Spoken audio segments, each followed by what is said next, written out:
Chapter 1. The Sacrifice.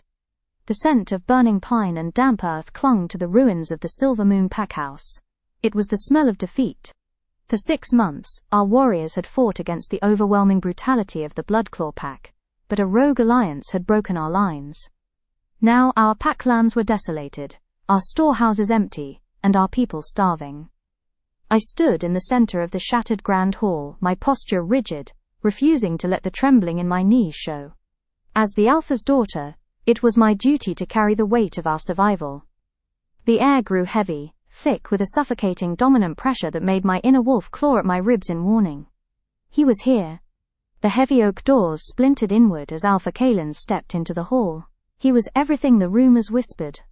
A ruthless mountain-bred tyrant with broad shoulders, midnight black hair, and an aura so fiercely oppressive it forced several of our remaining amigas to their knees. His dark eyes swept over the ruined hall with cold indifference before locking directly onto me. A cruel, calculating smirk played on his lips. He didn't see a pack of proud wolves, he saw a conquered territory. "Where is the tribute, Alpha Richard?" Kalen's voice rumbled through the room, a low baritone laced with alpha command that vibrated straight through the floorboards. My father stepped forward, his head bowed, his once powerful shoulders slumped under the weight of utter humiliation. "The terms of the treaty have been met, Alpha Kalen. Our southern hunting grounds are yours, our weapons have been surrendered, and as agreed, a political hostage will return with you to ensure our compliance." Kalen sneered, crossing his massive arms over his chest. "And who have you chosen to throw to the wolves, old man? A weak warrior? A disposable omega?" "Me," I said, stepping past my father before he could stop me. The silence that followed was deafening. I lifted my chin, staring directly into the dark, lethal eyes of the Supreme Alpha. "I am Arya, daughter of the Alpha. I am the highest-ranking bloodline left unmated in this pack. I will be your hostage." My father gasped behind me, grabbing my elbow. "Arya, no!" "Quiet, father," I murmured, never breaking eye contact with Kalen. "It is the only way they survive." Kalen tilted his head, his piercing gaze tracking down my throat, assessing the proud line of my shoulders. A dangerous spark flickered in his dark eyes, replacing the cold boredom from moments before. He stepped closer, his heavy leather boots clicking rhythmically against the stone. The scent of rain, ozone and dark winter wood flooded my senses as he neared, sending a bizarre, sudden shiver down my spine. "The Alpha's daughter," Kalen purred, stopping mere inches from me. The sheer heat radiating from his large frame was overwhelming. "A fierce little bird volunteering for the cage. Do you have any idea what happens to enemy hostages in my territory, Arya?" "I know you expect me to break," I whispered, my voice steady despite the primal fear screaming inside me. "But I will die before I ever submit to a tyrant." Kalen's smirk widened, sharp and predatory. "We shall see, little wolf. Pack your things. You belong to the Bloodclaw pack now." Chapter 2. Entering the Den. The iron-reinforced gates of the Bloodclaw fortress groaned open, sounding like the jaws of a massive beast swallowing us whole. For the 3-hour journey from my ruined packlands, I had sat in the back of Alpha Kalen's armored black SUV, refusing to speak a single word. He hadn't spoken either. But his suffocating, dominant aura had filled the vehicle, thick and heavy, keeping my inner wolf pacing restlessly behind my ribs. Every instinct I possessed screamed at me to run from the lethal predator sitting just inches away in the dark. As the vehicle came to a halt in the cobblestone courtyard, a guard threw my door open. I stepped out into the freezing mountain air, pulling my thin jacket tighter around myself. The Bloodclaw packhouse wasn't a home. It was a Gothic citadel built into the sheer face of a jagged mountain. Sharp stone towers pierced the heavy grey clouds, and the perimeter walls were heavily patrolled by armed enforcers. Wolves shifted in the shadows, their glowing yellow and amber eyes locking onto me with immediate, bare-fanged hostility. To them I was a trophy of war, a broken piece of the fallen Silver Moon pack. "Keep moving, hostage," a burly warrior grunted, shoving his hand hard against my shoulder blade. Before I could stumble, a terrifying wave of alpha pressure crashed over the courtyard. "Take your hands off her," Kalen growled. The warrior instantly dropped to one knee, baring his neck in absolute submission, his face paling. Kalen stepped into my space, his towering muscular frame blocking the biting mountain wind. His midnight black hair caught the breeze, and those dark, piercing eyes glared down at me. The rich scent of rain, ozone and winter wood rolled off him, invading my senses. "No one touches her unless I command it," Kalen barked to the crowd, his low baritone vibrating through the stone courtyard. He looked back at me, his lip curling into a cold, predatory smirk. "She is my personal guest. I want to be the one to break her pride." "You'll be waiting a lifetime, Alpha," I spat back, keeping my voice steady and my chin high, defying his dominant aura. A dangerous spark flickered in his eyes at my defiance. Without another word, he turned and strode through the massive oak double doors of the fortress. I had no choice but to follow him inside. The grand hall of the Bloodclaw Packhouse was cavernous and oppressive. Black marble floors reflected the flickering light of iron chandeliers, and a massive fireplace crackled with green pine. Dozens of high-ranking warriors and pack members stood in a strict hierarchy, waiting for their supreme alpha. At the center of the room stood a long, dark mahogany table covered in heavy parchment documents, the official blood-sign treaty that would seal my pack's submission and my permanent captivity. Kalen walked to the head of the table, his presence commanding total, breathless silence from the room. He picked up a silver dagger resting on the table, the blade gleaming under the firelight. "The terms are set," Kalen announced, his voice echoing off the high stone walls. "The Silver Moon Pack yields their autonomy, and to ensure their compliance, their alpha's bloodline remains under my roof. Step forward, Arya." Every eye in the room locked onto me. I walked forward, my heart hammering against my ribs like a trapped bird, but I kept my posture rigid. I stopped across the table from him, staring directly into his lethal dark gaze. This was the moment I officially became a prisoner. Chapter 3. The Burning Touch. The air in the grand hall grew suffocatingly thick. The silent pressure of dozens of dominant wolves watching my every move made my inner wolf bristle, her claws digging deep into my psyche.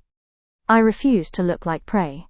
I kept my gaze locked on Alpha Kalen, refusing to blink, refusing to show the sheer terror threatening to hollow out my chest. Kalen held the silver dagger out toward me, the hilt facing my direction. His dark eyes were hooded, unreadable, like a deep abyss. "To bind the treaty, blood must meet blood," Kalen rumbled, his low baritone cutting through the silence of the room. "A drop from the conqueror, and a drop from the hostage. Sign with your blood, Arya, and your pack lives through the winter." I stepped closer to the heavy mahogany table.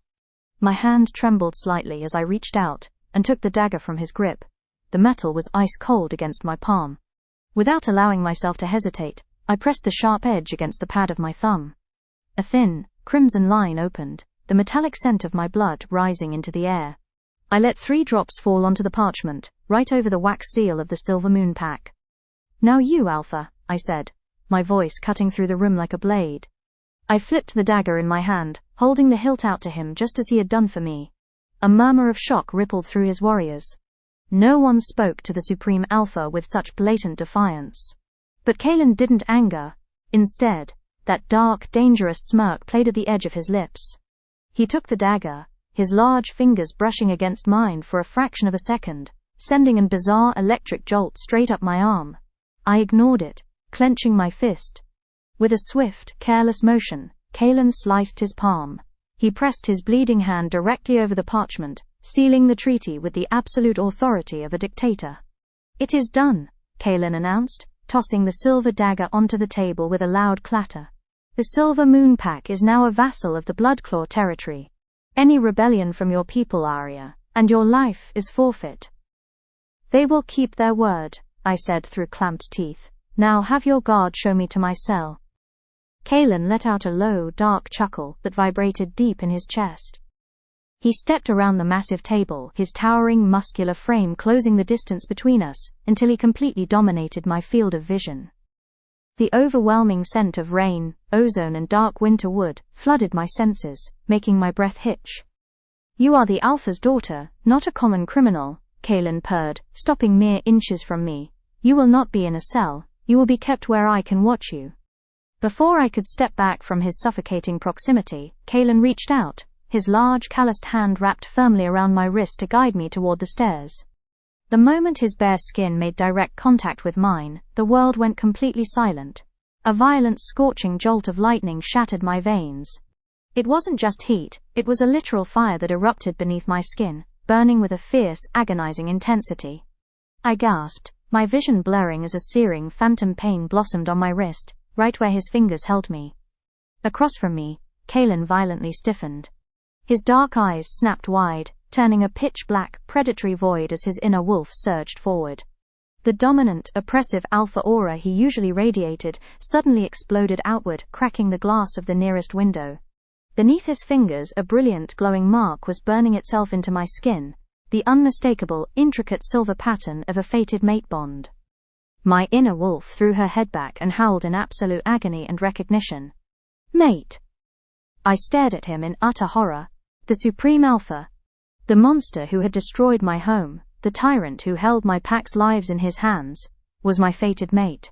Gasps of sheer disbelief echoed from the warriors around the room as the silver light faded, leaving behind the permanent, raw mark of the bond on both of our wrists. Chapter 4. The Mutual Vow. The silence in the grand hall was heavy, broken only by the crackle of the fireplace. Dozens of blood-claw warriors stood frozen, their eyes darting from the glowing mark on my wrist to the matching, raw silver pattern burning into Alpha Kalen's skin. The fated mate bond was undeniable, a sacred force of nature, but it had just bound two bitter enemies together.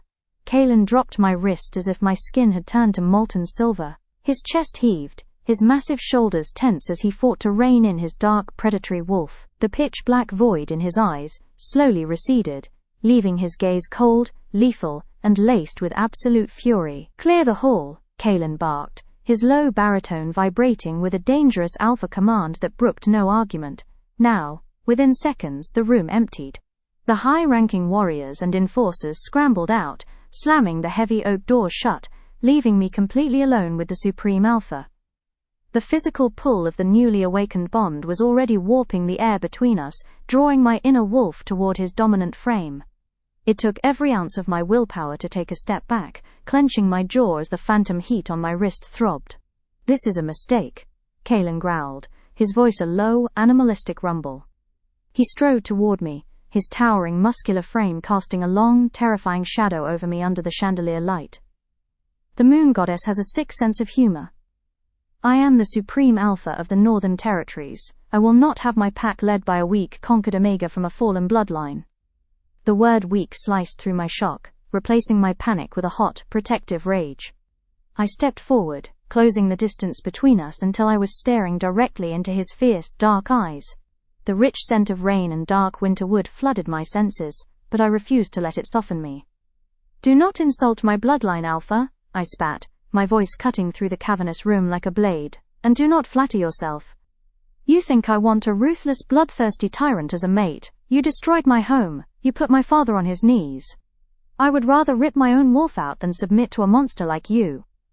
Kalen's jaw clenched, a dangerous spark flickering in his dark eyes at my defiance. He reached out, his large hand gripping my chin firmly, forcing my head back. The contact sent another electric jolt straight down my spine, but his grip was rigid.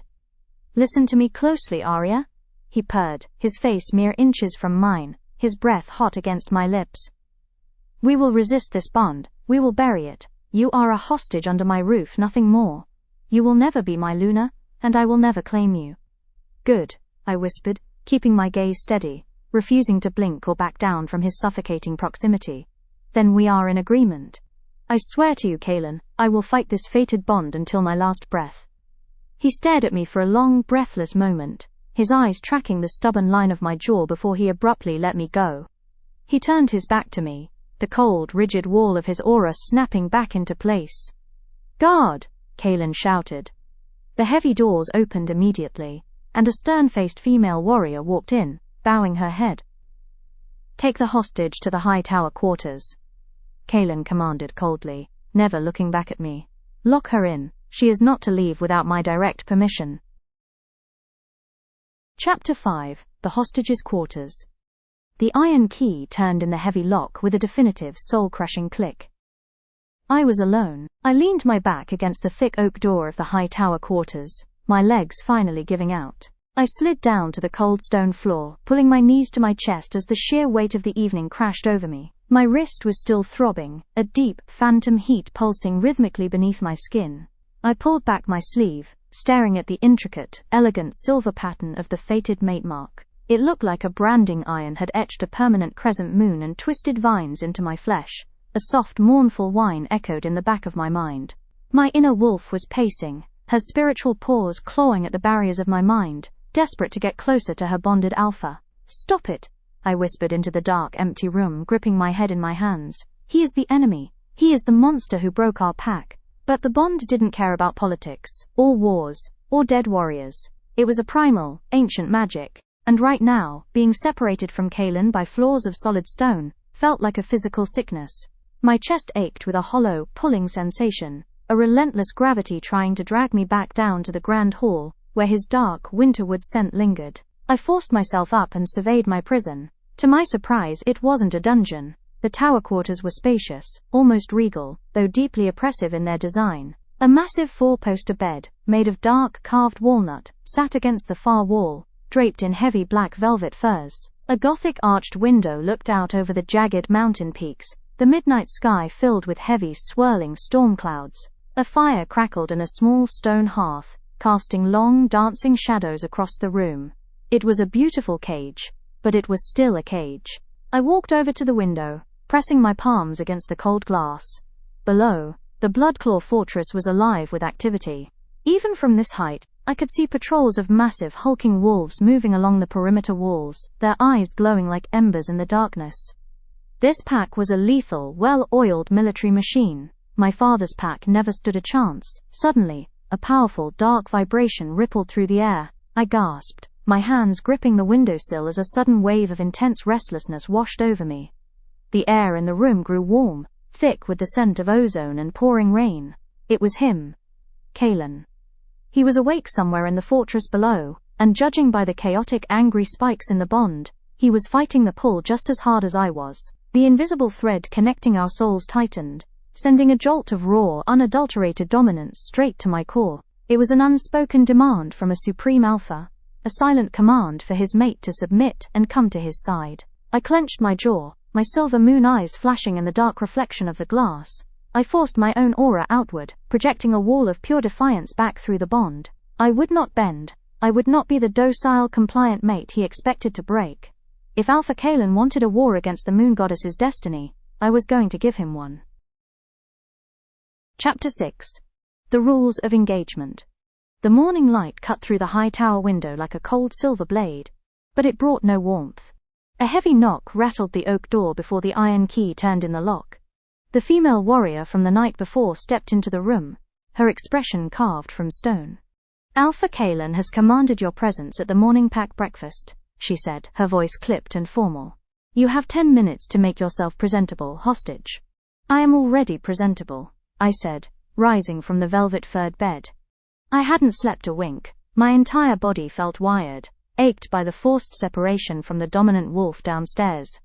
I smoothed down my simple tunic, lifted my chin, and gestured for her to lead the way. The dining hall of the Bloodclaw packhouse was an exhibition of raw power. Long wooden tables lined the room, packed with hundreds of hulking warriors, high-ranking enforcers, and elite pack members. The clatter of iron cutlery and the rumble of deep voices filled the cavernous space. But the moment I stepped through the threshold, the noise died. Hundreds of pairs of glowing amber and yellow eyes snapped directly to me. A suffocating wave of hostility rolled through the room. Whispers broke out like wildfire, words like Amiga, hostage, and weakness hissed through the air. They knew about the fated mate mark. They were waiting to see if the conquered princess would cower. At the head table sat Kaelin. He looked devastatingly regal, filling a high-backed carved chair, like a king on a throne. He wore a dark tactical shirt that clung to his broad, heavily muscled shoulders, and his midnight black hair was pushed back. The rich scent of rain, ozone, and dark winter wood hit me instantly, making my inner wolf claw at my chest to get closer. But I clamped a heavy emotional lock on the bond, refusing to let him see the pull. "Sit," Kaelin rumbled, his low baritone cutting through the whispers. He pointed to a small, isolated chair at the very edge of the head table, a seat meant to display my low status as a prisoner. Instead of taking the seat, I walked past it. I marched straight to the center of the head table, right into his immediate space, and pulled out a heavy oak chair directly opposite him. The room went completely breathless. Several warriors half rose from their seats, their hands dropping to the hilts of their silver daggers at my blatant disrespect. Kalen violently stiffened, his dark eyes narrowing into pitch-black slits as his dominant alpha aura exploded outward, crashing over me like a tidal wave. The sheer weight of his command was enough to force an entire beta squad to their knees, trying to crush my spine, demanding my submission. I gripped the back of the oak chair, my knuckles turning white, but I forced my posture to remain entirely rigid. I let my own silver moon eyes flash, meeting his lethal gaze with unyielding defiance. I sat down slowly, gracefully, crossing one leg over the other. "I am the daughter of an alpha, Kalen," I said, my voice steady and clear enough to echo off the stone walls. "I do not sit at the edge of the room like a servant. If I am to be your hostage, you will look me in the eye while I eat." A dangerous dark smirk played at the corner of Kalen's lips, though his jaw remained clamped tight. The tension between us was an electric wire, humming with the secret, burning fire of the fated bond. "Let her sit," Kalen commanded his warriors, never breaking eye contact with me. "Let the little wolf pretend she has teeth. We shall see how long her pride lasts in the den of the executioner." Chapter 7: The Training Grounds. The suffocating atmosphere of the dining hall had left my skin crawling. I needed to move. I needed to remind my inner wolf that despite the silver mark burning on my wrist, we were still warriors. I bypassed the guards at the tower stairs and marched straight out into the freezing mountain air, heading toward the sound of clashing steel and grunting wolves. The Bloodclaw training grounds were a massive sunken courtyard enclosed by jagged stone walls. Dozens of elite enforcers were tearing into each other, some in human form with heavy broadswords, others shifted into massive scarred wolves kicking up dirt and snow. I leaned against a wooden weapon rack, crossing my arms to shield against the biting wind. "Looking for a way out, hostage?" a mocking voice barked. I turned to see a towering warrior approaching me. He was broad-shouldered, covered in tribal pack tattoos, and his amber eyes gleamed with malicious amusement. It was Garrick, one of Kalen's highest-ranking beta commanders. "Just watching," I said smoothly, keeping my voice devoid of fear. "Though I haven't seen anything impressive yet. Just a lot of heavy swinging and no technique." A low roar rippled through the nearby warriors who had paused to listen. Garrick's smirk turned into a feral snarl. He grabbed a heavy iron training staff from the rack and tossed it at my feet. It clattered against the frozen dirt.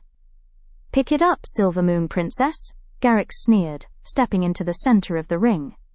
"Let's see if that pretty mouth knows how to do anything besides talk back to the Supreme Alpha. Or do you only know how to surrender?" My inner wolf bared her fangs, a hot surge of adrenaline replacing the cold ache of the bond. I didn't hesitate. I kicked the staff up into my hand, catching it cleanly, and stepped into the ring. The surrounding wolves closed in, forming a tight circle, howling for blood. Garrick lunged instantly, swinging his staff with brutal, crushing force aimed right at my head. He was fast, but he was heavy. I dipped low, the iron whistling inches above my hair. Before he could recover his balance, I spun, planting the heel of my boot directly into his ribs. He grunted, stumbling back, his amber eyes flashing in shock. "First rule of engagement, Commander?" I taunted, spinning the iron staff with lethal precision. "Never underestimate an enemy just because she's smaller than you." With a roar, Garrick shifted halfway, his claws lengthening, as he unleashed a flurry of savage strikes. I parried each one, the metal clanging loudly, vibrating up my arms. I used his own momentum against him, dodging a lethal downward strike, hooking my staff behind his ankle, and ripping his legs out from under him. He crashed heavily into the dirt. Before he could move, I slammed the tip of my iron staff directly against his throat, pinning him to the ground. The courtyard fell dead silent. The mocking smirks vanished from the faces of the Bloodclaw warriors. Suddenly, the air grew thick and heavy, saturated with a terrifyingly dominant alpha aura that made every wolf in the vicinity lower their heads. I didn't need to look up to know who it was. The rich, intoxicating scent of rain, ozone and dark winter wood flooded my senses, making my heart skip a beat. Kalen stood at the top of the stone balcony, overlooking the courtyard. His dark eyes were burning, tracking the fierce line of my posture, and the absolute submission of his commander beneath my weapon. There was no anger in his gaze. Instead, a dangerous, primal spark of possessive admiration flickered in the black depths of his eyes. Impressive. Kaelin's low baritone rumbled down, vibrating straight through the stone floor and into my bones. He stepped down the stairs, his towering muscular frame radiating absolute authority. It seems my hostage is far more dangerous than she appears. Chapter 8. The Scent Overwhelm. The elite enforcers dispersed under Alpha Kaelin's cold gaze, leaving the training grounds in a tense, breathless silence. I tossed the iron staff onto the weapon rack, refusing to let my breathing show any signs of exhaustion. Without looking back at the Supreme Alpha, I turned on my heel and marched straight toward the library, the only place in this Gothic citadel that offered a shred of quiet. The pack library was cavernous, filled with towering shelves of dark mahogany and scent-stained parchment dating back centuries. I pulled a heavy book on regional pack histories from a shelf, desperate to distract my mind from the silver mark throbbing on my wrist. But a shadow fell over the table before I could even turn the first page. The heavy wooden door clicked shut behind me. The air instantly grew warm, thick, and suffocatingly charged with the scent of ozone and pouring rain. A heavy, dominant pressure settled over the room, making my inner wolf claw frantically at the walls of my mind. "You shouldn't be provoking my commanders, Arya," Kaelin rumbled, his low baritone vibrating through the quiet room. I didn't look up from the pages. "Your commander insulted my pack. I simply reminded him that a silver moon wolf doesn't bow just because you tell them to." In a flash of pure alpha speed, Kaelin closed the distance. His large, heavily muscled frame loomed over me, slamming one hand down flat onto the open book, forcing me to stop. I snapped my head up, my silver moon eyes flashing in defiance as I stared directly into his pitch-black, lethal gaze. We were mere inches apart. The sheer heat radiating from his chest was overwhelming. Up close, the rich, intoxicating scent of dark winter wood rolled off his skin in waves, invading my lungs, completely paralyzing my senses. My heart began to hammer against my ribs like a trapped bird. "What are you really doing here, Arya?" Kaelin purred, his voice dropping into a dangerous, seductive register that sent a violent shiver straight down my spine. He leaned closer, his dark eyes tracking the frantic pulse jumping at the base of my throat. "Are you trying to prove your strength to my pack, or are you trying to get my attention?" "Don't flatter yourself, Alpha," I breathed, my voice trembling slightly as the primal pull of the fated mate bond flared between us like a physical fire. The invisible thread connecting our souls tightened, dragging me toward him. "I want nothing to do with you, liar," he whispered. His gaze dropped to my lips, his large hand lifted from the book, his fingers hovering just a millimeter away from the burning skin of my jawline, close enough for me to feel the electric static of his aura. "Your wolf is screaming for mine. I can hear her pacing from across the fortress." The proximity was agonizing. Every cell in my body ached to close the distance, to let his dominant frame crush me against the table, to surrender to the fierce chemistry exploding between us. Kaelin's chest heaved, his jaw clenching tightly as his own wolf fought for control, the black void in his eyes expanding until no color remained. We were a single breath away from crossing the line, from shattering the mutual vow we had sworn. With a harsh, guttural growl, Kaelin abruptly tore himself away, stepping back into the shadows of the library. The sudden loss of his warmth felt like an physical blow to my chest. "Get back to your quarters," he commanded coldly, his rigid wall of alpha authority snapping back into place, though his breathing was still ragged. "Before I forget that you are an enemy hostage." Chapter 9. The First Threat. The freezing mountain wind howled against the glass of the high tower window, matching the restless storm brewing inside my chest. It had been 24 hours since the library, 24 hours since Alpha Kaelin and I had nearly let the burning fire of the fated bond consume us. I paced the length of the velvet-furred bed, my hand tightly gripping my opposite wrist. The silver mark was pulsing again, a low, demanding thrum that made my inner wolf whine in agitation. She didn't want to be locked away, she wanted her Alpha. Suddenly, a chaotic spike of anxiety and raw aggression ripped through the bond, so violent it made my breath hitch. It wasn't my emotion. It was Kaelin's. A heavy horn blew in the distance, echoing through the jagged mountain peaks. The blood claw alarm for a border breach. I rushed to the window, pressing my hands against the cold glass. Below, the fortress had erupted into a frenzy of military precision. Dozens of massive armored warriors were shifting into their hulking wolf forms, their paws throwing up dark dirt and snow as they sprinted toward the southern tree line. At the center of the courtyard stood Kalen. Even from this height, his dominant, terrifying aura was palpable. He barked out orders, his large frame rigid with lethal intent. Within seconds he shifted, a massive midnight black wolf with glowing pitch-dark eyes. He threw his head back, unleashing a deafening thunderous howl that vibrated straight through the glass pane of my window. Before leading the elite patrol out into the blinding snow, they were gone, leaving the fortress eerily quiet. My inner wolf paced frantically, her instincts screaming that her mate was heading into danger. I couldn't sit idle in a cage while a threat approached. I grabbed the iron handle of my door, fully expecting it to be locked from the outside, but to my shock, it clicked and swung open. The guard who usually stationed the hallway was gone, likely pulled to reinforce the lower perimeter. I slipped out into the shadows of the stone corridor, my footsteps completely silent as I navigated the winding stairs of the citadel. The lower levels of the packhouse were nearly deserted, save for a few amigas securing the windows. I moved toward the eastern balcony, a secluded terrace that overlooked the secondary supply gates. I needed to see what was happening, but as I stepped behind a heavy velvet drape to stay hidden, the sound of low, hushed voices caught my attention. The Alpha just crossed the southern ridge, a male voice whispered, sharp and laced with malice. The rogue patrol lured him exactly where we wanted him. I pressed myself flatter against the stone wall, my heart hammering against my ribs. I peeked through the slit of the drape. Standing by the iron gate was Marcus, Kalen's trusted secondary beta commander, and a mysterious, cloaked guard, whose face was obscured by a dark hood. "Is the silver ready?" the cloaked guard hissed, his voice unfamiliar and grating. "Yes," Marcus replied, a cruel, traitorous smirk twisting his face under the moonlight. "The Supreme Alpha thinks he's hunting a simple border threat. He has no idea that when he returns tonight, the trap will already be sprung. By tomorrow's full moon, the Bloodclaw Pack will have a new ruler." Chapter 10. Whispers of Treason.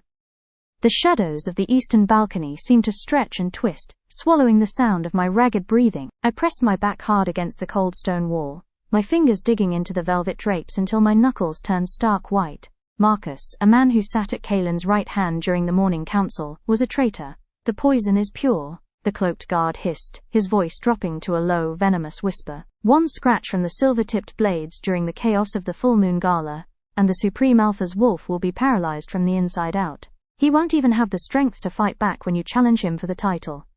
"Good," Marcus sneered, his amber eyes flashing with a ruthless, greedy light. "Let him hunt the rogue decoys in the snow a little longer. It will exhaust his wolf. Make sure the elite guards on the western perimeter are shifted to the gate. I don't want anyone intercepting our handlers when the shipments arrive tonight." The cloaked figure nodded once, stepping backward into the blinding flurries of the mountain storm, until the darkness swallowed him whole. Marcus lingering for a moment, a self-satisfied smirk playing on his lips, before he turned on his heel and strode back into the main fortress, the heavy iron gate clicking shut behind him. The courtyard fell dead silent again, but the air felt entirely different now. It felt toxic.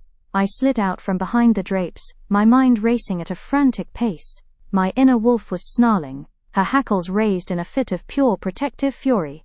"Traitor. Protect the Alpha." The instinct was so loud it made my head throb. I hated Kalen. He was the tyrant who had brought my pack to its knees, the monster who held my father's life in his hands. If Marcus killed him, the Silver Moon Pack might actually have a chance to break free from the treaty. It was exactly what I should have wanted. But as I looked down at my wrist, the silver-fated mate mark flared with a sudden, agonizing heat, pulsing in direct alignment with my heartbeat. The bond wasn't just a spiritual connection, it was a tether. If Kalen died, a piece of my own soul would break with him. More than that, if a treacherous snake like Marcus took over the Supreme Alpha title, he wouldn't just honor the treaty, he would completely slaughter my people to prove his new power. Kalen was a ruthless dictator, but he had honor. Marcus had none. I couldn't let the assassination happen. I didn't waste another second. I bolted back through the dark stone corridors, abandoning all caution. I needed to find evidence. Marcus had mentioned a shipment of silver weapons arriving tonight through the western perimeter. If I could find where they were hiding the blades, I would have the proof I needed to expose the treason before the full moon gala. I slipped into the lower levels of the fortress, heading toward the subterranean armory tunnels. The air grew damp and freezing, smelling of rust and old blood. I kept close to the walls, my senses heightened, listening for the slightest sound of footsteps in the dark. I had to get to Kalen the moment he returned from the border patrol. I just had to pray he wouldn't kill me before he listened. Chapter 11. The warning, the subterranean armory tunnels had been a dead end, but the burning thrum in my wrist told me exactly when he had returned. I bolted up the winding stone stairs, my chest heaving as I bypassed the upper corridors and headed straight for the Alpha's private war room. I didn't care about the rules anymore. I didn't care that I was a hostage who was supposed to be locked in a tower cage. I threw the heavy oak doors open without knocking. Alpha Kalen was standing by a massive oak desk covered in tactical maps. He looked raw, lethal, and completely exhausted. His tactical shirt was torn at the shoulder, dusted with melting mountain snow, and his midnight black hair was damp. The heavy, intoxicating scent of rain, ozone, and dark winter wood rolled off his towering frame in suffocating waves, instantly flooding my senses and making my inner wolf claw at my ribs. He snapped his head up, his dark eyes narrowing into pitch-black slits as his dominant alpha aura exploded outward, slamming into me like a physical wall. "Aria," Kalen growled, his low baritone laced with a dangerous command that should have forced me to my knees. "Who gave you permission to leave your quarters? I am in no mood for your defiance tonight. The southern border is crawling with rogues, and my patience is entirely gone." "Shut up and listen to me, Kalen," I gasped, stepping right into his immediate space, completely ignoring the crushing weight of his aura. I slammed my hands down on his map desk, glaring directly into his fierce dark eyes. "You think you are hunting rogues tonight? You are being lured away. There is a traitor in your midst, and your life is in immediate danger." Kalen violently stiffened, a dangerous spark flickering in his eyes. He leaned over the desk, his massive, heavily muscled frame completely dominating my field of vision. The sheer heat radiating from his chest was overwhelming, and the secret, burning fire of the fated mate bond flared fiercely between us, drawing us closer. "What kind of psychological game are you playing, Silvermoon Princess?" he purred, his voice dropping into a low, venomous register. He reached out, his large, calloused fingers gripping my jaw firmly to hold my gaze. The physical contact sent a violent electric jolt straight down my spine, making my breath hitch. "You are an enemy hostage. Your pack lost the war. Why should I believe a single word that comes out of your mouth? For all I know, you are trying to distract me from a real attack." "Because I heard Marcus," I hissed, refusing to flinch or back down from his suffocating proximity. I grabbed his wrist, my fingers pressing against his pulse point where his matching silver mark throbbed. "I heard him talking to a cloaked handler at the secondary gate. They have a shipment of silver-tipped weapons arriving tonight. They are planning to assassinate you during tomorrow's full moon gala, Kalen. Marcus wants your title, and he's going to use silver poison to paralyze your wolf so you can't fight back." Kalen's jaw clenched so hard a muscle ticked in his cheek. For a fraction of a second I saw a flicker of raw shock in the dark depths of his eyes. But then, his cold, rigid exterior snapped right back into place. He let go of my jaw, letting out a low, dark chuckle that vibrated deep in his chest. "Marcus has bled for this pack for 10 years, Aria," Kalen said coldly, turning his back to me as he picked up a silver dagger from the desk. "He is my secondary beta commander. You expect me to execute my most loyal warrior based on the whispers of a conquered Omega who hates my guts? I am trying to save your miserable life," I yelled, my voice echoing off the high stone walls. The invisible thread connecting our souls tightened, filled with my genuine terror for his safety. "If Marcus takes this pack, he will slaughter my people to prove his dominance. I am not doing this for you, Kalen. I am doing this because a monster like you has honor, and a snake like him has none. Check the western perimeter gates tonight. If the guards have been shifted, you'll know I'm telling the truth." Kalen stayed frozen, his broad shoulders tense as he stared down at the dagger in his hand. The silence in the war room was suffocating, heavy with the unsaid, burning tension of the bond. He didn't command the guards to lock me away. He just stood there, his dark wolf listening to the fierce, unyielding truth in my voice. Chapter 12. The Full Moon Gala. The heavy silver silks of the dress Kalen had sent to my quarters felt like a second skin, catching the light like liquid moonlight. It was a calculated statement. By forcing me to wear the blood-claw colors, he was parading his captive before the entire territory. But as I stood before the tall mirror, adjusting the high collar that hid the frantic pulse in my throat, I knew tonight wasn't about pride, it was about survival. The full moon was rising, casting a brilliant, ominous glow over the jagged mountain peaks. Down below, the grand ballroom of the Gothic citadel hummed with a terrifying energy. When the guards escorted me down the winding stone stairs, the sheer scale of the gala took my breath away. Massive iron chandeliers flooded the cavernous room with warm, flickering light, reflecting off the black marble floors. Hundreds of high-ranking alphas, betas, and elite warriors from neighboring territories filled the space, their heavy, dominant scents mixing with the roasted meats and expensive wine. But beneath the laughter and the clinking of crystal glasses, the air felt electric, with hidden tension. My inner wolf was on high alert, her ears pinned back as she scanned the room. I looked toward the raised dais at the end of the hall. Kalen sat on his carved mahogany throne, looking every bit the supreme alpha. He wore a stark black formal tunic, his broad shoulders squared, his midnight black hair pushed back. The rich, intoxicating scent of rain, ozone and dark winter wood cut through the crowded room, instantly locking onto my senses and making the fated mate mark on my wrist burn beneath my sleeve. His dark eyes snapped directly to me the moment I entered. The pitch-black depths of his gaze tracked my progress across the floor, a primal, possessive spark flickering in his eyes that he couldn't entirely hide. He had checked the western perimeter, just as I told him to. He knew the guards had been shifted. He knew I had told the truth. "Our beautiful little hostage cleans up well," a low, venomous voice whispered near my ear. I stiffened, turning slightly to find Marcus standing just a foot away. He wore a flawless tailored suit, a glass of dark wine in his hand, but his amber eyes were fixed on the dais where Kalen sat. A cruel, self-satisfied smirk played on his lips. "Enjoy the music while it lasts, Silver Moon Princess," Marcus murmured, leaning in close enough that I could smell the faint, bitter scent of wolfsbane and silver tracking on his skin. "Because when the moon hits its peak, the hierarchy of this northern territory is going to change permanently. I hope you're ready to swear allegiance to a new alpha." "A snake can shed its skin, Marcus," I said, keeping my voice a deadly quiet whisper as I stared him directly in the eye. "But it's still a reptile. Do not mistake a patient predator for an easy target." Marcus's smirk faltered, his jaw clenching as a dangerous glint flashed in his eyes. Before he could respond, a thunderous chime echoed through the ballroom.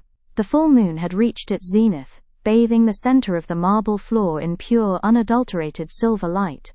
Kalen rose from his throne, his towering muscular frame radiating a suffocating alpha pressure that instantly brought the entire room to a breathless, dead silence. He descended the stairs of the dais, his dark eyes locked entirely on me, as he walked straight through the parting crowd. "The moon is full," Kalen's low baritone rumbled, vibrating straight through the floorboards and into my bones.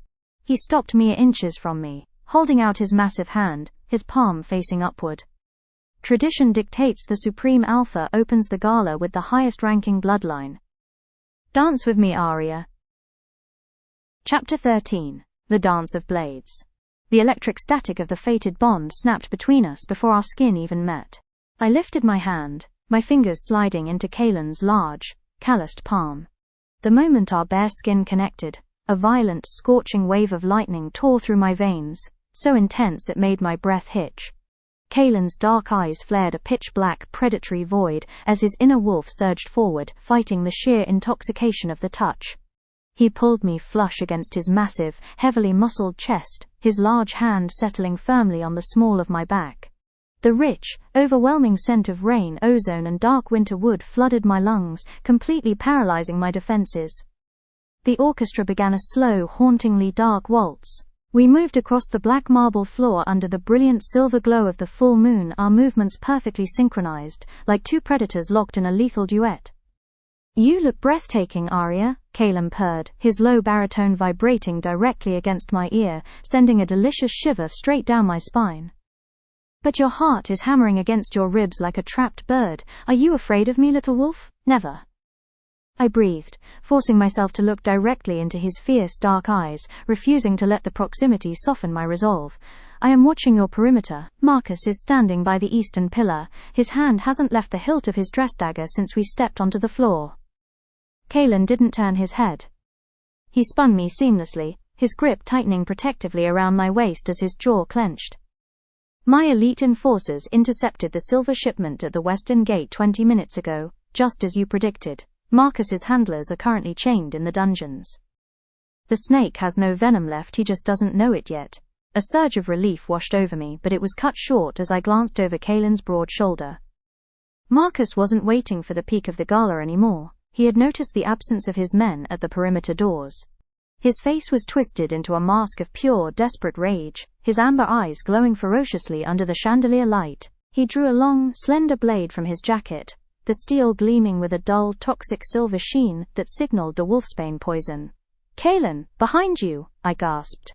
Marcus lunged through the crowd, his speed fueled by bitter desperation, aiming the poisoned blade directly for the back of the Supreme Alpha's neck. Before Kaelin could pivot his massive frame, I reacted on pure instinctual adrenaline. I tore my hand from Kaelin's grip, spinning out of his arms and throwing myself directly into Marcus's path. I grabbed the traitor's forearm with both hands, using his own forward momentum to twist his wrist violently outward. Marcus snarled, his superior male strength pushing back against me as the sharp, poisoned silver tip hovered inches from my throat. The metallic, bitter scent of the wolfsbane filled the air, making my inner wolf claw frantically at my mind in terror. "Step aside, Silvermoon bitch!" Marcus roared, his fangs lengthening as he tried to drive the blade down into my chest. "Not in this lifetime," I spat through clamped teeth, my silver moon eyes flashing with a fierce, unyielding light. Suddenly, a terrifying, suffocating wave of alpha pressure exploded through the grand ballroom, shattering the glass of the nearest chandeliers. Kaelin moved like a blur of midnight shadow. His massive hand clamped around Marcus's throat, lifting the heavy beater completely off the marble floor with one arm. Kaelin's face was a mask of pure, unadulterated demonic fury. His eyes were entirely black, his chest heaving as a feral roar ripped from his throat, vibrating through the solid stone walls of the citadel. "You dare touch my mate?" Kaelin growled, his voice a deep, ancient baritone that made every wolf in the room instantly drop to their knees in terror. Chapter 14. The Alpha's Wrath. The ballroom was entirely frozen, the haunting notes of the waltz cut short as the shattered remnants of the glass chandeliers rained down like frozen tears onto the black marble floor. No one dared to breathe. The suffocating weight of Kaelin's alpha aura was a physical press against the room, heavy enough to buckle the knees of even the sturdiest warriors in attendance. Marcus thrashed wildly in Kaelin's iron grip, his face rapidly turning a mottled, dangerous purple, as his boots kicked uselessly at the air feet above the floor. The poisoned silver dagger slipped from his trembling fingers, clattering loudly against the stone before rolling straight to the edge of my silver gown. "Kaelin," I gasped, my chest heaving as the adrenaline slowly began to recede, leaving my limbs feeling weak and heavy. He didn't look at me. His entire towering, muscular frame was rigid with an ancient feral rage. The pitch-black void of his eyes remained fixed on the traitor choking in his hand, his fangs fully extended, gleaming under the remaining candlelight. "You plotted treason in my house," Kaelin rumbled, his low baritone dropping into a terrifyingly dark demonic register that vibrated straight through the marrow of my bones. "You brought poisoned silver into my den to paralyze my wolf, and then, you dared to raise that blade against her. She is a hostage." Marcus choked out, a thin line of blood spilling past his lips as he desperately tried to pry Kaelin's massive fingers from his throat. "A silver moon, parasite." "She is my fated mate," Kaelin roared. The declaration boomed off the high stone arches of the citadel like a thunderclap. Gasps of shock rippled through the hundreds of gathered pack members and visiting alphas. The secret we had vowed to bury, the bond we had sworn to fight with our last breaths, was now laid entirely bare before the world. Kaelin didn't care.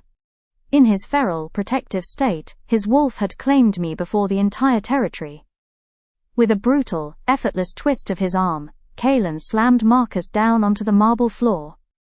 The impact cracked the stone beneath the beater's back, knocking the remaining air entirely from his lungs. Before Marcus could even attempt to crawl away, Kaelin planted his heavy tactical boot squarely on the traitor's chest, pinning him like an insect. Kaelin glanced up, his black eyes scanning the stunned, silent crowd until they locked onto Garrick, who stood trembling near the training ground entrance. "Garrick," the Supreme Alpha commanded coldly, his voice slicing through the silence like a guillotine. "Take this snake to the lower dungeons. Strip him of his rank, his titles, and his wolf's privileges. Tomorrow at dawn, he faces the executioner's block." "Right away, Alpha," Garrick barked, stepping forward with 3 elite enforcers. They dragged a broken, groaning Marcus out of the grand hall, his boots trailing a dark smear of blood across the polished floor. As the heavy oak doors banged shut behind them, The suffocating pressure in the room finally began to lift. The visiting alphas lowered their heads in absolute submission, acknowledging the undisputed power of the supreme alpha. Kalen slowly turned his massive frame back to me. The black void in his eyes began to recede, revealing the fierce, dark amber depths beneath. His breathing was still ragged, his chest heaving under his black formal tunic. The rich, intoxicating scent of rain, ozone and dark winter wood rolled off his skin in waves, pulling at my senses with an irresistible magnetic gravity. He stepped closer, closing the distance between us until he completely dominated my vision. He looked down at my hands, which were still trembling slightly from the confrontation. Without a word he reached out, his large, calloused fingers wrapping firmly around my wrist, right over the raw, thrumming silver pattern of our fated bond. The electric, scorching jolt of lightning shattered my veins instantly, but this time, it didn't bring pain. It brought a profound, deep warmth that settled the frantic pacing of my inner wolf. "You shielded me," Kalen whispered, his voice dropping into a low, private register meant only for my ears. His thumb brushed over the burning skin of my wrist, a complex mix of disbelief and possessive admiration flickering in his dark gaze. "You risked your life to stop that blade, Arya. Why?" I kept my chin high, my silver moon eyes staring directly into his, refusing to let the heavy intensity of his gaze break my resolve. "I told you, Kalen, I did it for my pack, and because a monster with honor is better than a traitor with none." Chapter 15. The Unspoken Shift. The heavy oak doors of the grand hall closed, shutting out the murmurs of the stunned crowd and the cold, lingering scent of Marcus's treason. Kalen didn't let go of my wrist. His fingers remained wrapped firmly over the glowing silver mark of our bond, his thumb tracing the intricate pattern with a slow, deliberate pressure that sent a steady wave of heat directly into my veins. "The gala is over," Kalen announced to the remaining guards stationed at the doors, his low baritone dropping the terrifying edge of his alpha command but losing none of its absolute authority. "Clear the corridors, no one approaches the war room tonight." "Yes, Alpha," the guards responded in unison, bowing their heads deeply before stepping out into the torchlit hallway. I waited until the heavy latch clicked into place before I pulled my hand back from his grip. The sudden loss of his physical touch felt like a splash of ice water against my skin, making my inner wolf let out a quiet, dissatisfied whine. I ignored her, tucking my hands behind my back to hide the faint trembling that still gripped my fingers. "You shouldn't have done that," I said, my voice cutting through the quiet room as I stepped back, trying to put some distance between my senses and the overwhelming scent of rain and dark winter wood radiating from him. Kalen raised a dark eyebrow, his fierce gaze tracking my movement. "Shielded you from a traitor, or declared you my fated mate in front of every high-ranking wolf in the Northern Territory?" "Both," I snapped, my silver moon eyes flashing with a mix of anger and exhaustion. "We had a pact, Kalen. We swore a mutual vow to bury this bond. By shouting it to the entire room, you've put a massive target on my back. Your enemies won't just see me as an enemy hostage anymore. They will see me as your vulnerability, a way to break the Supreme Alpha." A dangerous, dark smirk played at the corner of Kalen's lips, though his eyes remained completely serious. He stepped forward, his towering, muscular frame easily closing the distance I had just made, dominating my field of vision once more, under the dim light of the remaining candles. "Let them try," Kalen purred, his voice dropping into a low, predatory rumble that vibrated deep in his chest. "Tonight you proved to my entire pack that you are anything but vulnerable, Arya. You took down my secondary beta commander with an iron staff yesterday, and tonight you intercepted a poisoned blade meant for my throat. If my enemies think you are an easy mark to break me, they will find a wolf with teeth." The praise was unexpected, cutting through my defenses and making my heart hammer against my ribs. I clenched my jaw, refusing to let him see how much his words affected me. "I told you why I did it," I whispered, keeping my gaze locked on his, refusing to blink. "It wasn't to save you. It was to protect the Silver Moon Pack from a leader who has no honor." "I know why you did it," Kalen said softly, his expression turning unreadable as he reached out, his large hand hovering just inches from my cheek, the warmth of his skin radiating against my face. "But the bond doesn't care about your reasons, little wolf. Your wolf fought for mine tonight, and whether we like it or not, everything changes tomorrow at dawn." Chapter 16. The Dawn Judgment. The morning sun broke over the jagged northern peaks, spilling a harsh golden light into the fortress courtyard. The freezing mountain air did nothing to cool the simmering tension of the gathered crowd. Hundreds of Bloodclaw warriors stood in silent rows, their heavy winter cloaks snapping in the wind, all eyes fixed on the raised stone executioner's block at the center of the square.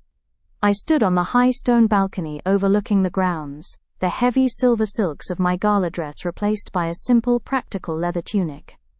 My hand rested on the stone railing, my fingers tightening as the fated mate mark on my wrist pulsed with a steady, low heat. Below, the heavy iron gates of the lower dungeons ground open.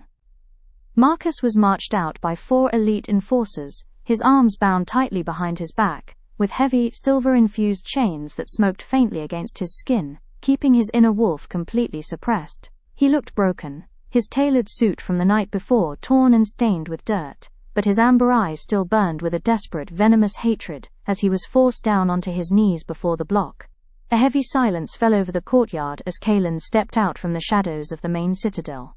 He wore his dark tactical gear, his broad shoulders squared, and his towering frame radiating a suffocating alpha pressure that made the surrounding warriors bow their heads in unison.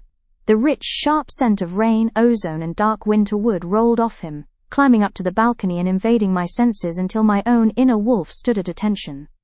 Kalen didn't look up at me. He stopped a few paces in front of the kneeling traitor, drawing a massive, ancestral broadsword from the scabbard at his hip. The polished steel caught the morning sun, gleaming with a terrifying, absolute finality. "Marcus of the Bloodclaw Pack," Kalen's low baritone rumbled, his voice echoing off the stone walls like a thunderclap. "You have been found guilty of high treason, of conspiring with foreign handlers, and of attempting to assassinate your alpha with poisoned silver. By the laws of the Northern Territories, your life is forfeit." "You are a fool, Kalen," Marcus spat, blood spray hitting the frozen dirt as he glared up at the Supreme Alpha. "You bind our pack to a treaty with weaklings, and now you let a Silver Moon captive control your senses. The fated bond has made you soft. You are leading this pack to its ruin." A dark, lethal spark flickered in Kalen's eyes. He stepped closer, the tip of his heavy broadsword resting lightly against the dirt between Marcus's knees. "The fated bond did not expose your treason, Marcus," Kalen said, his voice dropping into a deadly quiet register that carried clearly through the silent courtyard. "Your own greed did, and the woman you call a captive has more honor in her little finger than you possessed in your entire 10 years of service." Kalen raised the massive sword, his heavily muscled arms lifting the blade above his head in a seamless, powerful motion. The crowd held its collective breath. "Any last words?" Kalen demanded coldly. Marcus bared his fangs, a final, feral growl ripping from his throat. "May the rogues tear your fortress to the ground." The blade descended in a swift silver arc.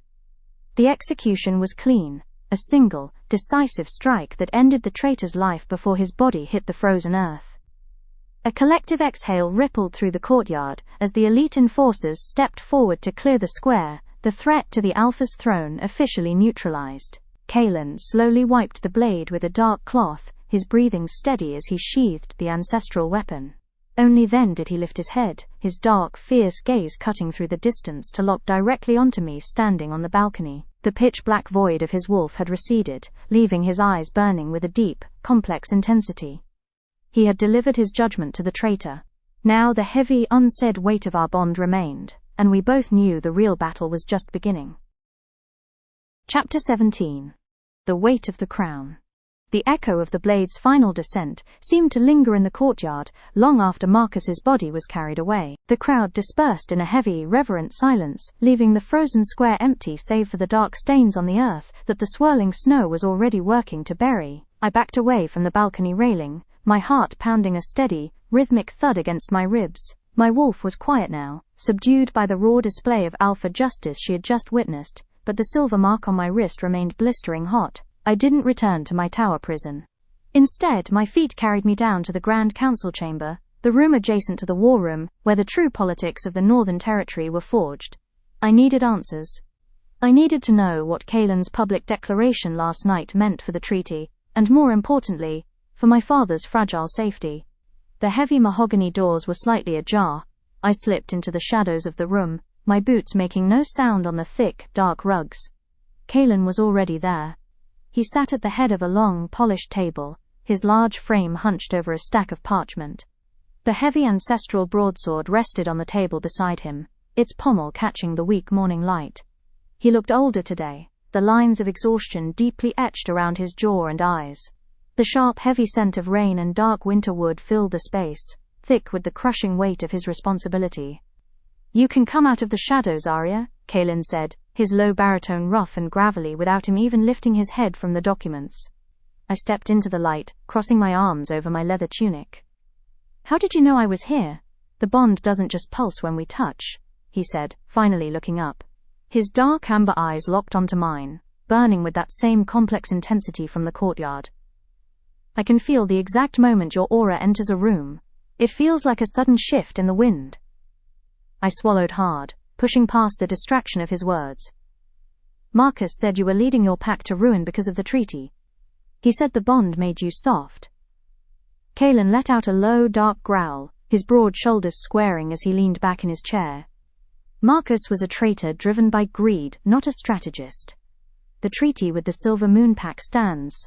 I do not break my word, and I do not let a rogue beater dictate how I govern my territory." "And what about last night?" I pressed, stepping closer to the table, my voice dropping to a fierce whisper. "You told the entire Northern elite that I am your fated mate. You claimed me, Kaelin.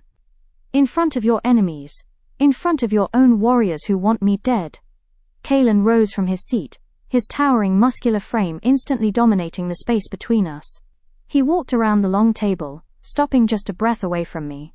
The sheer heat radiating from him was a physical force, pulling at my inner wolf until she scratched at the surface, desperate to yield to him. "I didn't claim you to make you a target, Arya," Kaelin murmured, his dark eyes dropping to the pulse jumping at my throat before rising to meet my gaze. "I claimed you because it was the only way to ensure your safety. By making you my fated mate in the eyes of the law, any warrior who raises a hand against you faces the same execution Marcus just met. You are no longer just an enemy hostage to them." "Then what am I?" I breathed, the invisible thread connecting our souls tightening until the distance between us felt entirely agonizing. Kaelin reached out, his large, calloused hand hovering just a millimeter above the silver mark on my wrist, the electric static of his aura making my skin tingle. "You are the woman who saved my life last night, and you are the only wolf in this entire territory who has the courage to look me in the eye and tell me the truth." Chapter 18. The Whispering Shadows. The silence that followed Kaelin's words was thick, heavy with an underlying tension that threatened to snap at any moment. His large hand remained hovering just above my wrist, the sheer heat radiating from his palm making the silver fated mate mark throb in a frantic, demanding rhythm. I wanted to step back, to re-establish the boundaries of my captivity, but my legs felt rooted to the polished floorboards. "Safety is a luxury a hostage cannot afford, Kaelin," I whispered, my voice tight as I fought the intoxicating pull of his rain and ozone scent. "By binding my name to yours, you haven't just given me protection. You've given me a front-row seat to the collapse of your inner circle." Kaelin's dark eyes narrowed, a dangerous, calculating gleam flickering in their amber depths. He lowered his hand, turning his back to me to pace toward the tall, arched window that overlooked the southern ridge. "Marcus was the head of the snake, but he did not weave the basket alone," Kaelin rumbled, his low baritone dropping into a gravelly register that signaled his inner wolf was still on high alert. "The cloaked handler you saw at the gate did not bear the scent of the Bloodclaw pack. He carried the stale, metallic scent of the rogue wastelands." I walked up behind him, stopping a few feet away, my silver moon eyes tracking the rigid line of his broad, heavily muscled shoulders. "If the rogues are organizing well enough to supply poison silver to a secondary beta commander, they aren't just scavenging anymore. Someone is funding them."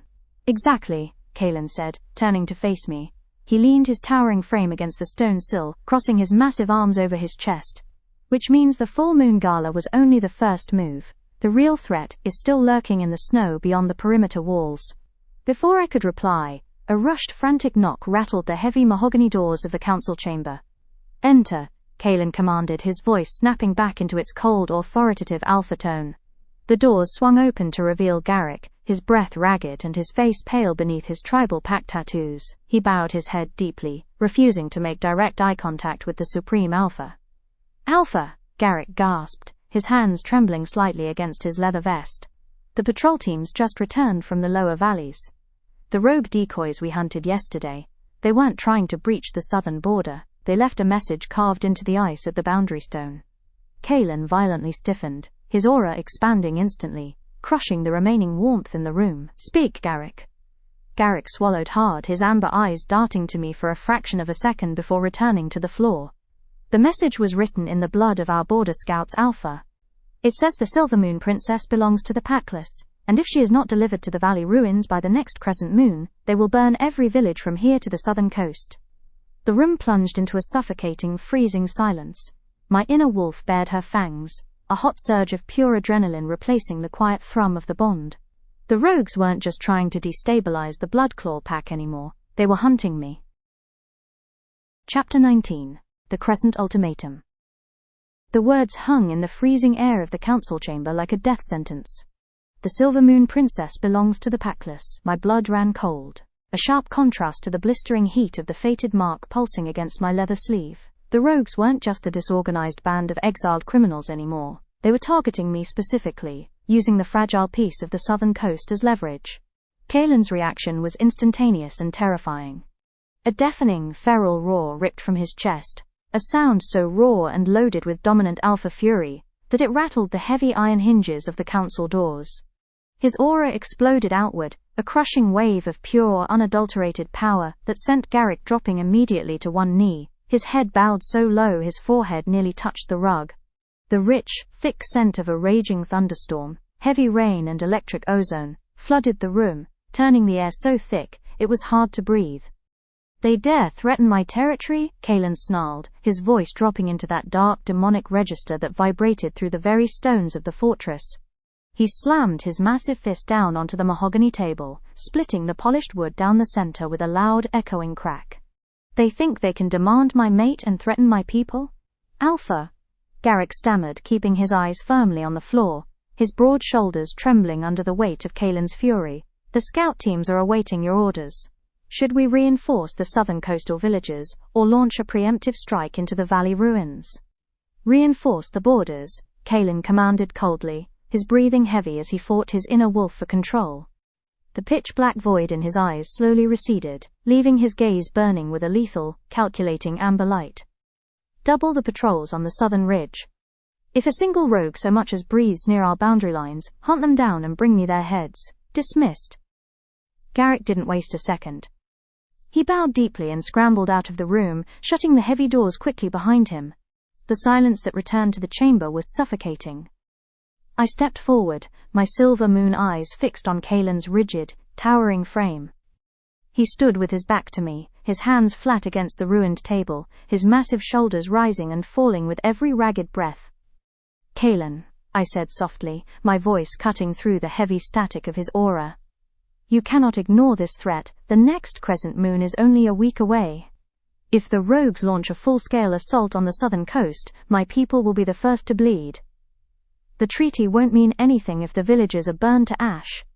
Kaelin slowly turned around, his dark gaze locking onto mine with a fierce, possessive intensity that made my heart skip a beat. He crossed the distance between us in 2 long, predatory strides, stopping so close I could feel the intense heat radiating from his chest. "I am not ignoring it, Arya," he murmured, his low baritone rough and gravelly. He reached out, his large, calloused fingers gently gripping my jaw, forcing me to look directly into his fierce eyes. The physical contact sent a violent, electric shock straight down my spine, making my inner wolf howl, with a desperate need to surrender to his touch. "But I am also not handing you over to a horde of packless monsters. You are mine. The entire Northern Territory knows it now. If they want you, they will have to march through my corpse to get to you." "This isn't just about us, Kaelin," I breathed, my hands automatically coming up to press against his broad chest, intending to push him away, but my fingers only curled into the dark fabric of his tunic instead. The invisible thread connecting our souls tightened painfully, pulling us together. "They are using me to break you. If you risk your entire military to protect an enemy hostage, your own pack will turn on you, just like Marcus did." "Let them try," Kaelin whispered, his gaze dropping to my lips before rising back to meet my eyes, his thumb gently brushing across my jawline. "Tonight, we prepare for war, but we do it together." Chapter 20. The War Council. The tactical maps covering the long, cracked mahogany table had been redrawn 3 times before the midnight oil burned down to its wicks. The council room was thick, with the suffocating scents of aggression, leather and stale wine, as the remaining high-ranking beaters and squad leaders of the Bloodclaw pack stared at the markers indicating the valley ruins. I sat to Kaelin's immediate left. It was a silent, powerful statement that sent ripples of unease through the surviving elders. But after the execution of Marcus, no one dared voice their disapproval. My silver moon eyes traced the topography of the southern ridges, my mind calculating the distance between the rogue strongholds and the defenseless Silver Moon villages along the coast. "The crescent moon leaves us precisely 5 days," Garrick said, pointing a scarred finger at the narrow gorge cutting through the mountain pass. "If the rogues march in full force, this bottleneck is the only way they can move a siege toward the citadel. But if they split into guerrilla cells, they will hit the coastal villages simultaneously." "They won't split," I intercepted, my voice calm but cutting clearly through the low murmurs of the room. Several elders frowned, but Kaelin tilted his head, his dark amber eyes locking onto me, silently giving me the floor. "Why do you say that, Silver Moon Princess?" an older beater named Torin asked, his tone laced with reluctant respect. "Because the Packless don't have the discipline for a coordinated, multi-front guerrilla campaign," I explained, leaning forward and placing a hand on the map. "They are driven by a single desperate objective, to drag me to the ruins and break Kaelin's authority. If they scatter into the villages, they risk losing their momentum and letting Kaelin hunt them down piecemeal. They will concentrate their forces to look as intimidating as possible, hoping we surrender the borders without a fight." "She's right," Kaelin rumbled, his low baritone vibrating through the heavy table. He rose to his feet, his towering muscular frame immediately drawing every eye in the room. The rich, dominant scent of rain and dark winter wood flared, commanding absolute obedience. "The rogues are playing on our fear of losing the treaty lands. They expect us to turtle inside the citadel walls to protect Aria, leaving the south exposed." "Then what is the command, Alpha?" Garrick asked, his jaw clenching with ready battle lust. "We don't wait for the crescent moon," Kaelin declared, a lethal, bloodthirsty spark flickering in the dark depths of his eyes. "And we don't play defense. We march to the gorge tomorrow at dusk. We take the fight to their front door before they can even gather their numbers." A chorus of fierce, guttural growls erupted from the warriors, fists slamming against chests in approval. The council was dismissed, the battle lines officially drawn. As the room cleared, leaving only the two of us under the flickering candlelight, the suffocating weight of the impending war settled heavily over the space. Kaelin turned his gaze to me, stepping around the table until he was close enough for me to feel the fierce heat radiating from his chest. The matching silver mark on my wrist flared, a low, burning static that pulled at my very soul. "You're coming with me to the gorge, Aria," Kaelin murmured, his voice dropping into a low, private register that made my breath hitch. His large hand reached out, his fingers hovering just a millimeter above mine on the map. "I won't leave you behind these walls where another traitor could finish what Marcus started. If a war is being fought in your name, you will ride at my flank." "I wouldn't have stayed behind anyway, Supreme Alpha," I whispered, staring directly into his fierce eyes, my wolf baring her teeth in shared defiance. "I have a pack to protect. And a fated mate to keep alive." Chapter 21. The Obsidian Gorge. The march through the northern peaks was an exercise in frozen silence. A column of 300 elite Bloodclaw warriors moved like a phantom army through the blinding flurries, their dark winter cloaks blending seamlessly with the jagged volcanic stone of the mountainside. I rode on a powerful black stallion at Kaelin's immediate left flank, my fingers frozen stiff inside my leather riding gloves. Every few minutes, a sharp electric pulse would jump across my wrist, a silent reminder of the fated mate bond that tied my very life force to the towering Alpha beside me.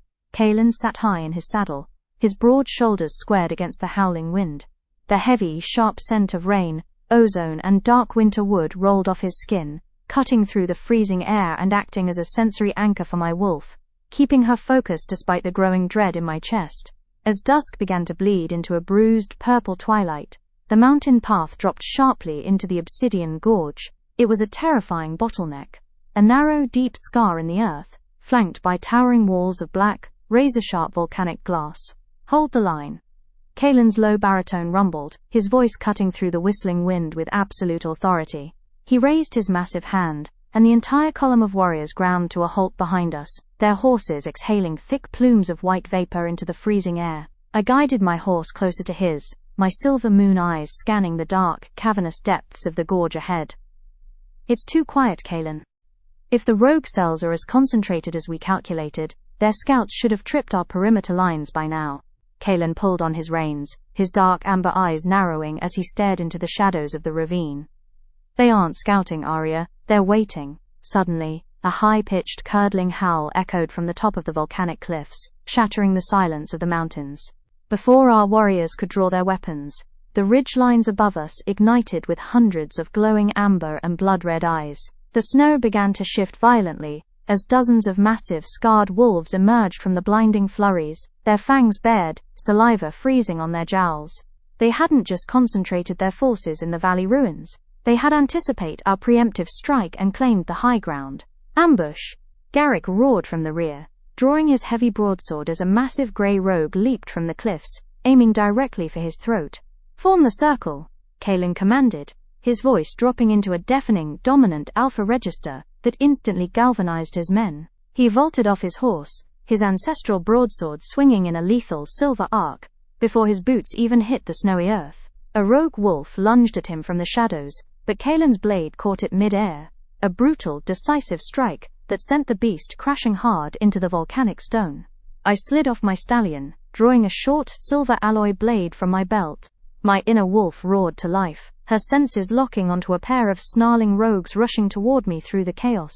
The battle for the Northern Territory had officially begun, and the snow was already turning red.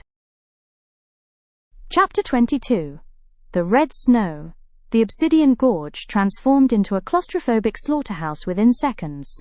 The clash of steel against bone, the guttural roars of shifting alphas, and the high-pitched yelps of dying rogues echoed off the walls of black volcanic glass, creating a disorienting wall of sound. I spun on my heel, parrying a desperate slash from a scarred rogue who had lunged at me with a rusted hunting knife. The metallic clash vibrated up my arms, but I didn't give him time to recover.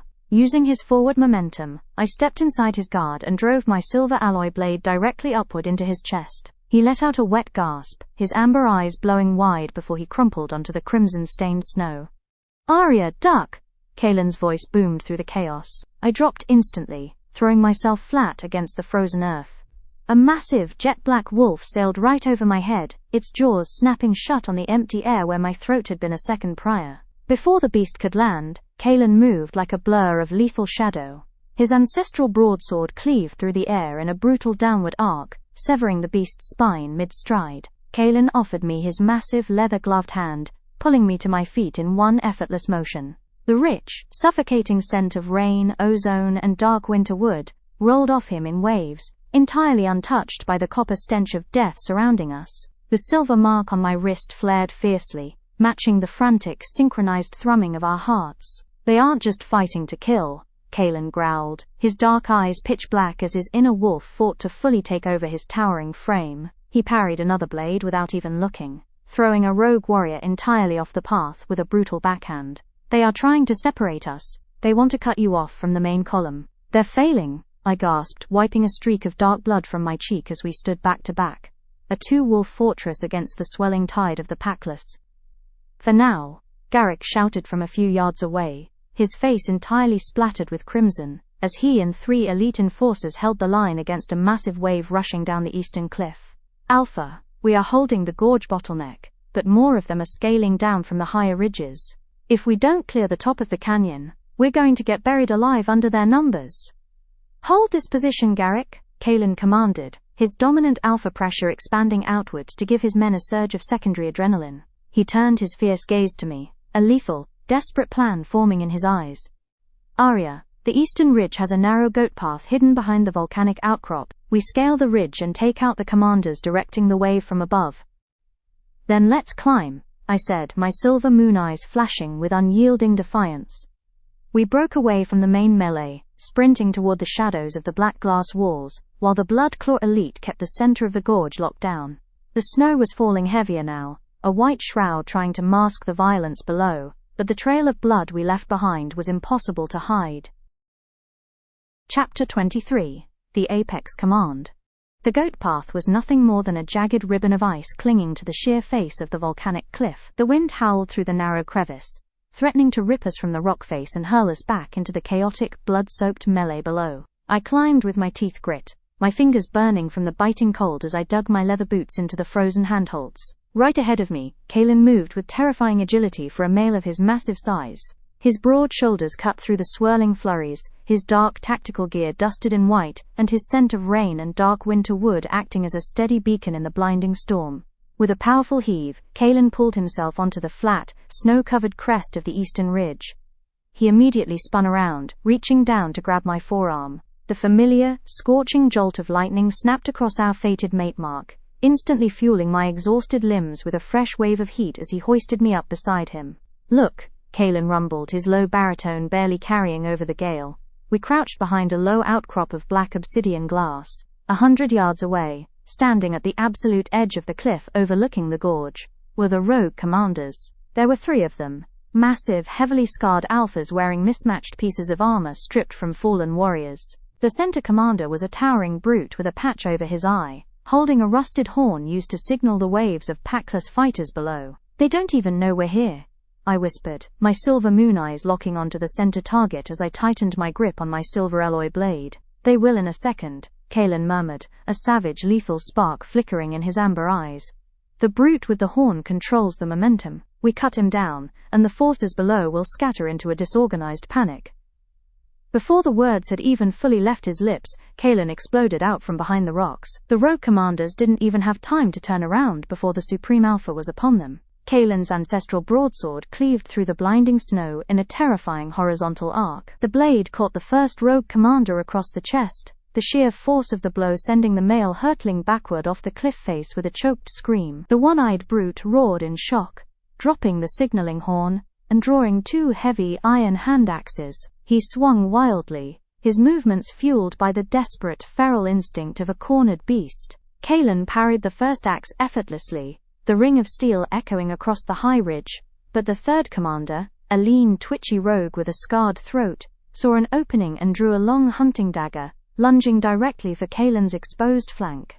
"Not today," I snarled, leaping over the volcanic outcrop. I intercepted the lean rogue mid-stride, tackling him hard into the deep snow. We rolled across the frozen earth, a flurry of limbs and flashing steel.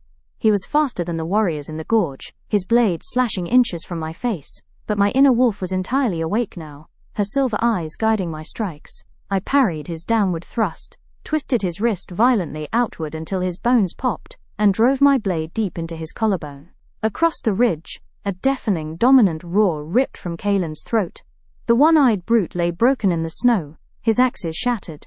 Kalen stood over him, his face a mask of pure, demonic fury, as his eyes turned entirely pitch black. With a final, decisive strike, the Supreme Alpha ended the rogue leadership, silencing the command center of the Packless army. Kalen sheathed his heavy blade and turned to me, his chest heaving as the black void in his eyes slowly receded. He walked over, his large hand wrapping firmly around mine to pull me out of the snow, the electric static of our bond wrapping around us like a protective shield. Below us, the frantic signal horns stopped entirely. The chaotic noise of the gorge began to shift from aggressive roars to the panicked yelps of a retreating enemy. We had broken the spine of the rebellion, but as Kalen stared out into the darkening northern waste, we both knew the final reckoning was just one chapter away. Chapter 24. The Echoes of Victory. The howling winds of the northern wastes seemed to quiet down as the realization of their leaders' deaths rippled through the remaining rogue forces below. From our vantage point on the high eastern ridge, Kalen and I watched as the Packless army splintered, their coordinated lines dissolving into a frantic, chaotic retreat, back into the swirling white oblivion of the valley ruins. Down in the gut of the obsidian gorge, the cheers of the Bloodclaw elite echoed off the walls of black volcanic glass. They had held the bottleneck, their dark winter cloaks now heavy with the crimson cost of defense, but they had stood unbroken. Kalen didn't join in their victory shouts. He stood at the edge of the cliff, his towering frames silhouetted against the bruised purple sky of dawn. The rich, suffocating scent of rain, ozone, and dark winter wood rolled off his skin. But it was no longer spiked with the sharp, jagged edges of feral rage. It was heavy, weighted with the sobering realization of what this victory truly meant for the future of his territory. "It's over," I whispered, stepping up beside him, my boots crunching softly on the blood-flecked snow. Kalen slowly turned his head, his dark eyes no longer a pitch-black void, but burning with a deep, complex amber light that locked onto mine with an intense, possessive gravity. He reached out, his large, calloused fingers catching my jaw gently, tilting my face up so I had no choice but to meet his gaze. The physical contact sent a sudden electric jolt straight down my spine, but the fated mate mark on my wrist didn't burn with its usual frantic panic. It thrummed with a profound, settling warmth. "The battle for the gorge is over, Arya," Kalen murmured, his low baritone rough and gravelly from the cold. His thumb traced a gentle line across my cheek, wiping away a stray smudge of charcoal and frost. "But the real shift begins now. Marcus was wrong, and the rogue commanders were wrong. This bond didn't make this pack soft, it gave us a spine." "They will still look at me and see a silver moon captive, Kalen," I said, my voice steady despite the way my heart hammered against my ribs under his close proximity. "The elders in your council chamber, the neighboring alphas who attended the gala, they won't easily forget that our packs were at war just weeks ago." "Let them look," Kalen purred, a dangerous, dark smirk playing at the corner of his lips before his expression turned fiercely serious. He slid his hand from my jaw down to my wrist, his fingers wrapping firmly over the glowing silver pattern of our bond. "They saw you hold the line tonight. They saw the Kachun captive princess hunt down the commanders who threatened our borders. If anyone dares to question your place at my side when we return to the Citadel, they will have to answer to the Supreme Alpha's blade." The invisible thread connecting our souls tightened, pulling us so close that the heat radiating from his chest completely shielded me from the biting mountain wind. For the first time since I had been brought to this frozen fortress in chains, my inner wolf didn't feel like a prisoner. She felt like an equal predator standing beside her match. Kalen looked down at the valley below, where Garrick was already directing the enforcers to secure the perimeter and tend to the wounded. "We march back to the Citadel at sunrise," Kalen said softly, his gaze rising to meet mine one last time before we descended the ridge. "And tomorrow, we rewrite the laws of the North, together." Chapter 25. The Treaty of Moonlight and Iron. The Grand Hall of the Gothic Citadel had never been so silent, yet so entirely alive. The shattered glass from the night of Marcus's treason had been swept away, replaced by rows of burning torches that cast a fierce, golden glow over the black marble floors. Hundreds of Blood Claw warriors, pack elders, and visiting alphas stood in packed rows, their heads bowed not in fear, but in absolute, breathless reverence. At the end of the hall, the raised dais was no longer occupied by a single mahogany throne. A second chair, carved from the same dark timber and inlaid with pure silver moonstone, sat exactly level with the first. Kalen and I walked down the center aisle together. I wore a gown of deep midnight black wool, its collar high and structured, but the heavy sleeves were rolled back to expose my forearms. Beside me, Kalen marched in his full alpha formal regalia, his broad shoulders squared and his towering, muscular frame radiating a steady, crushing warmth. The rich, intoxicating scent of rain, ozone, and dark winter wood rolled off him, completely filling the cavernous room and locking onto my senses. Every single eye was fixed on our wrists. The silver pattern of our fated mate bond was no longer a hidden secret or a source of frantic panic. It thrummed openly, glowing with a brilliant, blinding silver light that pulsed in perfect, synchronized harmony with our heartbeats. We ascended the stone stairs of the dais together, turning to face the sea of wolves. Garrick stepped forward, carrying a heavy parchment scroll and a shallow silver bowl filled with sacred mountain water. He dropped to one knee before us, his head bowed deeply. The packless are scattered, Kalen's low baritone rumbled, his voice dropping into a deep, authoritative register that vibrated straight through the solid stone walls of the fortress. "The traitors have been excised. Today, we do not simply sign a truce to stop the bleeding at our borders. Today, we forge a new empire." Kalen drew a small, ornamental dagger from his belt. Without a moment's hesitation, he ran the tip across his palm, letting his crimson blood pool into the silver bowl. He handed the blade to me. I looked out at the crowd, my silver moon eyes flashing with unyielding, predatory pride. I took the dagger and drew it across my own palm, letting my blood mix completely with his. The moment our mixed blood hit the water, the fated mate bond exploded.